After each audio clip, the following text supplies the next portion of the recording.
সে একটা দিন ছিল যখন শিরীষ গাছকে দেওয়া কথা শুধু যে শাল গাছের ফুলই রাখত তাই নয়, তিতিরকে দেওয়া কথা রাখত চড়াই, বেনুবনকে দেওয়া কথা রাখত দক্ষিণা বাতাস, কোনো এক পূর্ণিমায় দেওয়া কথা রাখতে ঘোর অমাবস্যায় ক্রোশের পর ক্রোশ ধারালো ঘাসের জমি পার হয়ে সুন্দরী ঝর্ণার সামনে ঠিক হাজির হয়ে যেত ঘাই হরিণ।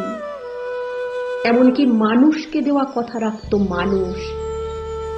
আজ শুনলে গল্প মনে হয়, কিন্তু খুব বেশি দিন আগের কথা নয় এসব।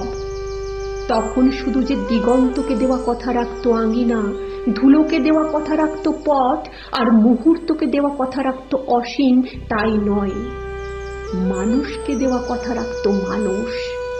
আজ শুনলে আশ্চর্য লাগে, রূপকথার মতো মনে হয়, কিন্তু খুব বেশি দিন আগের কথা নয় এসব। তখনও কালোর দোকানে পাওয়া যেত মামা চাটনি, কচুরি পানার উপর ঘুরে ঘুরে ক্লান্ত হয়ে বেড়া ফুলের ওপর এসে বসত ফড়িং। একদিন রাক্ষসী, একদিন কৃষ্ণ, আর একদিন গোয়ালিনী সেজে দুধের দাম নিয়ে যেত ছিদাম বহুরূপী। তখন ইচ্ছে হলেই মিথ্যে বলতে পারত না মানুষ। একবার হ্যাঁ বলার পর অনায়াসে পর মুহূর্তেই বলতে পারত না না। খুব বেশি দিন আগের নয়, এই তো সেদিনের কথা এসব। তখনও মানুষ সত্যি সত্যি হাসত। এই তো সেদিনের কথা এসব।